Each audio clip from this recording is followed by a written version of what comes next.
తాను రాజకీయాల్లోకి రావడానికి రోల్ మోడల్ చంద్రబాబేనని ప్రముఖ పారిశ్రామికవేత్త చలమలశెట్టి సునీల్ అన్నారు. ఈ రోజు చంద్రబాబు సమక్షంలో ఆయన తెలుగుదేశం పార్టీలో చేరారు. రాష్ట్రంలో జరుగుతున్న అభివృద్ధికి ఆకర్షితుడనై పార్టీలో చేరడం జరిగిందన్నారు. ఆయన ప్రజాసేవ చేసేందుకే రాజకీయాల్లోకి వచ్చారని చెబుతున్న చలమలశెట్టి సునీల్తో మా ప్రతినిధి మణిశంకర్ ఫేస్ టు ఫేస్.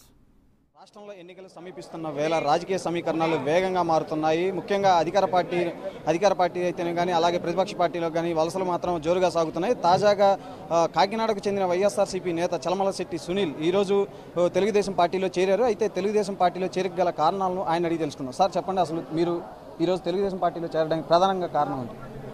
ప్రధానమైన కారణం ఈ రోజున రాష్ట్రంలో చంద్రబాబు నాయుడు గారు చేస్తున్న అభివృద్ధి, అలాగే ఆయన పడుతున్న కష్టం కూడా. ఎందుకంటే ఈ భారతదేశం మొత్తంలో ఏ ముఖ్యమంత్రి ఈ విధంగా కష్టపడి ఉండడు. ఈ కొత్త రాష్ట్రమైన ఆంధ్ర రాష్ట్రానికి విభజన జరిగిన తర్వాత లోటు బడ్జెట్లో కూడా ఆయన చేస్తున్న అభివృద్ధి, ఆయన ఉన్న పట్టుదల దీక్ష, ముఖ్యంగా ఇప్పుడు మీ అమరావతి రాజధాని ఏమీ లేని రాజధానిని కొత్తగా బిల్డ్ చేయడం అంటే ఒక సామాన్యమైన పని కాదు.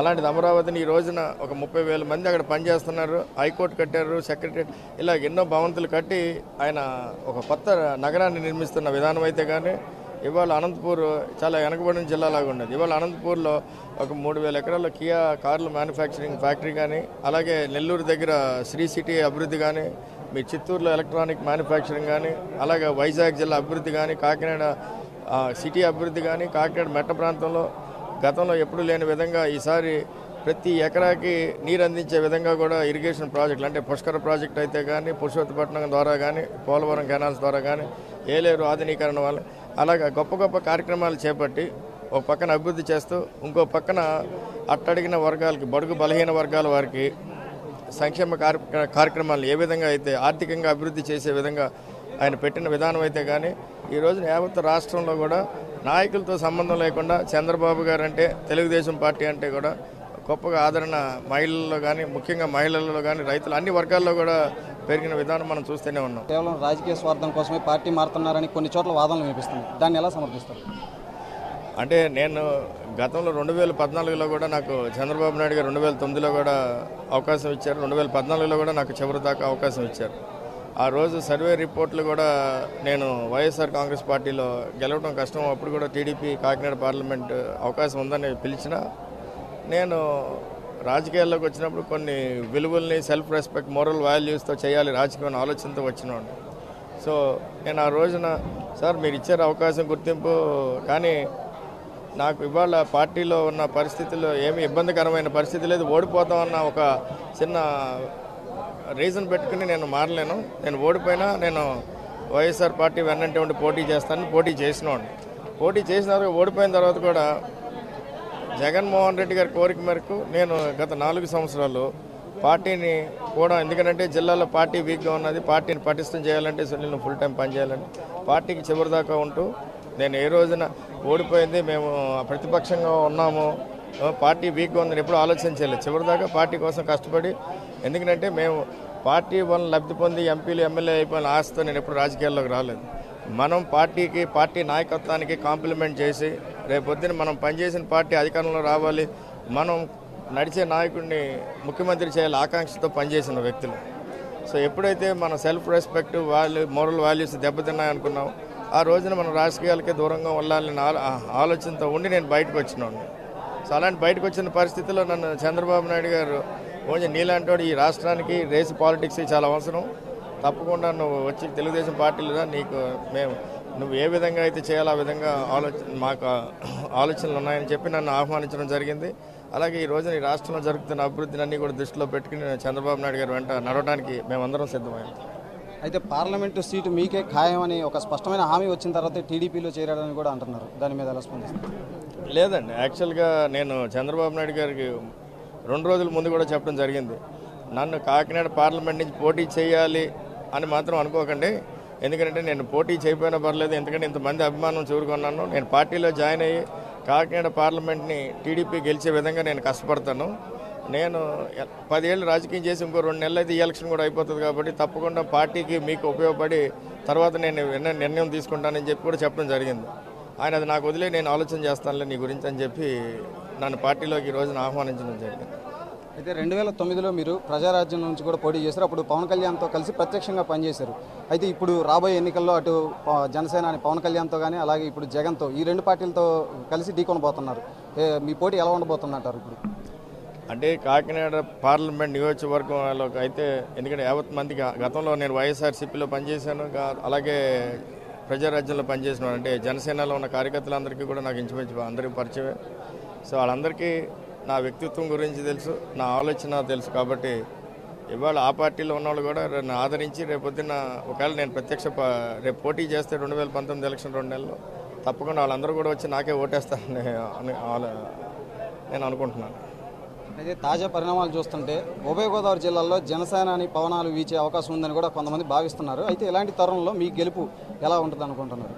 ఇవాళ చంద్రబాబు నాయుడు గారు పెట్టిన సంక్షేమ కార్యక్రమాలు అయితే కానీ, ఇవాళ కాకినాడ ప్రాంతాన్ని అభివృద్ధి చేసిన విధానం అయితే కానీ, యావత్ రాష్ట్రంలో ఆయన జరుగుతున్న ఇవాళ అమరావతి అభివృద్ధి అయితే కానీ, పోలవరం ప్రాజెక్ట్ నిర్మాణం అయితే కానీ ప్రజలు అన్నీ గమనిస్తూనే ఉన్నారు. సో ఆల్రెడీ తెలుగుదేశం పార్టీ ఒక లీడ్ బికాజ్ చంద్రబాబు నాయుడు గారు లాంటి నాయకత్వం పార్టీలో ఉండగా తెలుగుదేశం పార్టీ ఆల్రెడీ అడ్వాంటేజ్ పొజిషన్లో ఉన్నది.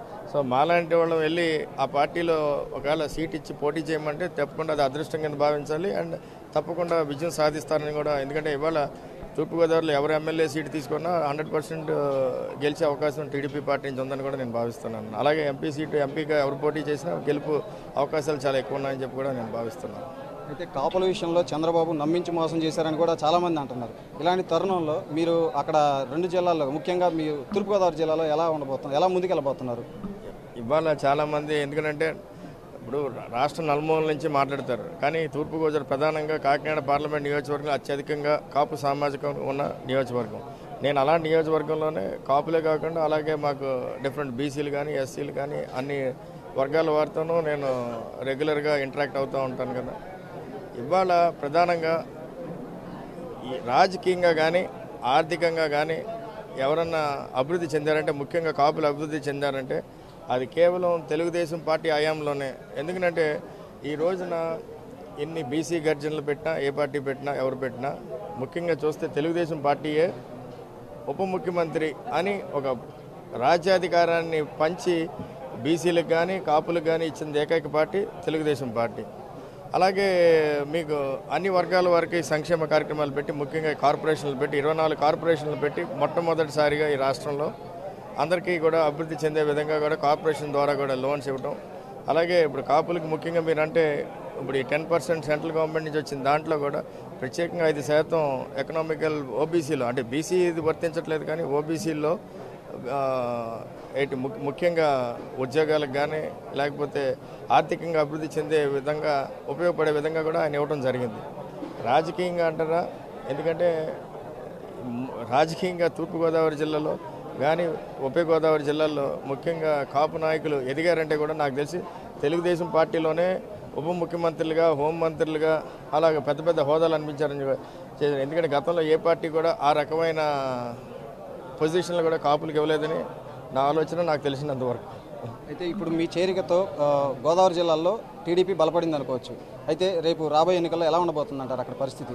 తప్పకుండా కాకినాడ పార్లమెంట్లో అయితే మాత్రం, ఎందుకంటే నేను గత 2 పర్యాయాలు పోటీ చేసి 10 ఏళ్ళు ఫుల్ టైం పాలిటిక్స్లో ఆ నియోజకవర్గంలో పనిచేసిన వాడిగా చెప్తున్నాను. రేపు 2 నెలల్లో జరగబోయే ఎన్నికల్లో టీడీపీ పార్టీ 7 ఎమ్మెల్యే సెగ్మెంట్లోనూ అత్యధిక మెజార్టీతో గెలిచి తెలుగుదేశం పార్టీకి తప్పకుండా కాకినాడ పార్లమెంట్లో 7 ఎమ్మెల్యేలని రేపొద్దున చంద్రబాబు నాయుడు ముఖ్యమంత్రి అవడానికి ప్రధాన కారణం అవుతాయని కూడా నేను చెప్తున్నాను. ఎందుకంటే ఇవాళ ఆల్రెడీ తెలుగుదేశం పార్టీ బలంగా ఉన్నది 7 నియోజకవర్గాల్లో. ఇప్పుడు ఇవాళ మా క్యాడర్, ఎందుకంటే ఈ 10 ఏళ్ళ నుంచి ఎప్పుడు తెలుగుదేశం పార్టీ పనిచేయని క్యాడర్ అందరూ కూడా ఇవాళ చేరటంతో తప్పకుండా ప్రతి ఎమ్మెల్యే సెగ్మెంట్లోనూ అదనంగా మెజార్టీలు వచ్చి తప్పకుండా 7 ఎమ్మెల్యే సీట్లు గెలుస్తామని చెప్పి కూడా మేము అందరం కూడా భావిస్తున్నాం. ప్రజాప్రతినిధిగా మీ లక్ష్యం ఏంటి అసలు? ఏం లేదండి, ప్రజాప్రతినిధిగా వెల్త్ క్రియేషన్ అన్నది వెరీ వెరీ ఇంపార్టెంట్. అంటే అన్ని వర్గాల వారికి, ముఖ్యంగా అట్టడుగిన వర్గాల వారికి మనం వెల్త్ ఎప్పుడైతే క్రియేట్ చేయగలుగుతామో, ముఖ్యంగా ఎడ్యుకేషన్ కానీ హైజీనిక్ కానీ అలాగా ఉద్యోగ అవకాశాలు కానీ అన్నీ ఆటోమేటిక్గా అన్నీ వస్తాయి. సో ఈ ఆలోచనలతో మనం రాజకీయాల్లోకి రావడం జరిగింది. మా ఆలోచనలకు దగ్గరగా ఒక విజనరీ లీడర్షిప్ ఉన్నారంటే అది చంద్రబాబు నాయుడు గారే. ఎందుకంటే గతంలో ఇంతకుముందు ముఖ్యమంత్రిగా ఉన్నప్పుడు ఆయన ఏ విధంగా అయితే హైదరాబాద్ని అభివృద్ధి చేశారో అలాగే ఇప్పుడు ఏ విధంగా గత 5 ఏళ్ల నుంచి కూడా ఆంధ్ర రాష్ట్రాన్ని అభివృద్ధి చేస్తున్నప్పుడు అందరూ గమనిస్తూనే ఉన్నాం. తప్పకుండా ఇప్పటికే పెను మార్పులు వచ్చినాయి. ఇప్పటికే ఆయన ఇచ్చిన సంక్షేమ కార్యక్రమాల్లో ఇవాళ బీపీఎల్ అని ఒక ఇండెక్స్ ఉండేది, ఒక బెంచ్ మార్క్. అదే ఆ ఇండెక్స్ని నెక్స్ట్ లెవెల్ ఆయన ఇదివరకు బీపీఎల్ అంటే 3,000 రూపాయల ఆదాయం కన్నా తక్కువ ఉండేవాళ్ళని చెప్పేవాళ్ళు. ఇప్పుడు దాన్నే పెంచే లెవెల్లో, ఎందుకంటే మనం ఈ రోజుల్లో ఎక్కడ చూసినా ఏ గ్రామాల్లో చూసినా కూడా అన్ని వర్గాలు కూడా హ్యాపీగా ఉండే పరిస్థితిని చూస్తూనే ఉన్నాం. దానికి మొట్టమొదటిసారిగా ఈయన ఏకైక ముఖ్యమంత్రి ఒక హ్యాపీ ఇండెక్స్ అని పరిగణలోకి తీసుకోవడం జరిగింది. ఎందుకంటే నేను మొన్న ఆయనతో మాట్లాడుతున్నప్పుడు ఆయన చెప్పారు, ఫస్ట్ టైం ఒక హ్యాపీ ఇండెక్స్ అన్న తీసుకుని దాన్ని బట్టి వీళ్ళు ప్రతి కుటుంబం హ్యాపీగా ఉండాలంటే ఏ సంక్షేమ కార్యక్రమాలని మనం ప్రవేశపెట్టాలి, ప్రతి ఒక్కరిని వాళ్ళ కాళ్ళ మీద వాళ్ళు నిలబడేటట్టు చేయాలంటే స్కిల్ డెవలప్మెంట్ ఏ విధంగా చేయాలి, యువతని ఉద్యోగాల్లో ఎలా పెట్టాలి, అలాగే ముఖ్యంగా ఎడ్యుకేషన్ ఇన్ఫ్రాస్ట్రక్చర్ ఎలాగ అభివృద్ధి చేయాలి, ఇలా గొప్ప గొప్ప ఆలోచనలతో చంద్రబాబు నాయుడు గారు కానీ ఈ రోజున ఈవెన్ ఆయన తనయుడు లోకేష్ కూడా బోలంత వర్క్ ఆయన వెనకాల చేయడం జరుగుతూ ఉన్నది. రానున్న రోజుల్లో తెలుగుదేశం పార్టీ మరింత పటిష్టమయ్యి తప్పకుండా ఈ రాష్ట్రానికి రాబోయే తరానికి ఇంకో 5 ఏళ్ళు చంద్రబాబు నాయుడు గారు ముఖ్యమంత్రి ఉంటే చాలా మంచి జరుగుతుంది కూడా ఆకాంక్షించదు. ప్రతి యువత ఈ రాష్ట్రంలో చంద్రబాబు నాయుడు గారు వెన్నంటూ ఉండి ఈ రోజున రాష్ట్రంలో పరిస్థితులు కూడా మీకు నేషనల్ పాలిటిక్స్లో అయితే కానీ మీ అన్నీ చూస్తున్నా అందరూ ఫోకస్ కూడా ఏదో రకంగా చంద్రబాబు నాయుడు గారిని అణగదొక్కాలని ఆలోచనతో ఉన్నారు. ఇలాంటి పరిస్థితుల్లో రాష్ట్రం అంతా కలిసికట్టుగా ఉండి యువతంతా కూడా చంద్రబాబు నాయుడు గారు వెన్నంట నడిచి రేపు పొద్దున 2019లో 2 నెలల్లో జరగబోయే ఎలక్షన్స్లో తప్పకుండా 25 ఎంపీ సీట్లు గెలిపించి చంద్రబాబు నాయుడు గారిని ఢిల్లీ పంపించగలిగితే తప్పకుండా ఆయన ప్రధానమంత్రి అయ్యే అవకాశం కూడా ఉందని చెప్పి కూడా మీ అందరికీ తెలియజేసుకుంటున్నాను. చివరిగా మీరు లోక్సభకు పోటీ చేయబోతున్నారు. అయితే ఎంపీలు అంటే కేవలం ఆస్తులు సంపాదించుకోవడం, వాళ్ళ వ్యాపారాలు పెంచుకోవడం అనే ప్రజల్లో ఒక నమ్మకం ఉంది. దీన్ని మీరు ఏమన్నా తిరగరాస్తారా? ఎలా అంటే అది గతం రాజకీయం. ఇప్పుడు new generation new age politics. ఇవాళ ఒక ఎంటర్ప్రినర్గా ఒక చదువుకున్న వ్యక్తికి బయట అవకాశాలు బోల్డని అవకాశాలు అందరూ చూస్తూనే ఉన్నారు. ఇవాళ రాజకీయాల్లోకి వచ్చే వాళ్ళకి నేను చెప్పబోయేది మొట్టమొదటి ఏంటంటే ఇది ఒక త్యాగం, ఇది ఒక సాక్రిఫైస్. అది చేయడానికి సిద్ధమైన వాళ్ళే రాజకీయాల్లోకి రావాలి. మనకున్న ఈ క్వాలిటీస్తో రాజకీయాన్నే ఒక మన అభివృద్ధిగా పెట్టుకునేవాడు ఎవరైనా వస్తే అదే పొరపాటేనే నా ఆలోచన.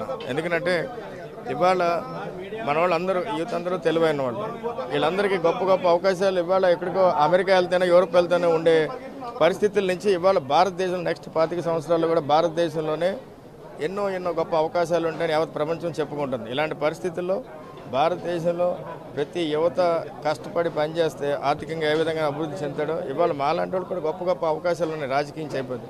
రాజకీయం అన్నది మనం 10 మందికి ఉపయోగపడే విధంగా చేయాలని ఆలోచనతో ఇందులో కొన్నాం తప్పితే రాజకీయం మనకు ఉపయోగపడుతుందని కూడా ఏ రోజు ఆలోచన లేదు. అలాగే చంద్రబాబు నాయుడు గారు యాక్చువల్గా రేపు 2019 ఎలక్షన్స్లో నన్ను పోటీ పెట్టబోయినా తప్పకుండా కాకినాడ పార్లమెంట్ని గెలిపించి ఆయనకి కానుకగాను, ఎందుకంటే ఈ రాష్ట్రానికి చాలా అవసరం. 25 మంది ఎంపీలు గెలిచి చంద్రబాబు నాయుడు గారిని ఢిల్లీలో మనం గౌరవించుకుంటాం. ఆ గౌరవాన్ని వచ్చే విధంగా కూడా ప్రతి ఒక్కరు కూడా కష్టపడాలని చెప్పి కూడా నా ఆలోచన.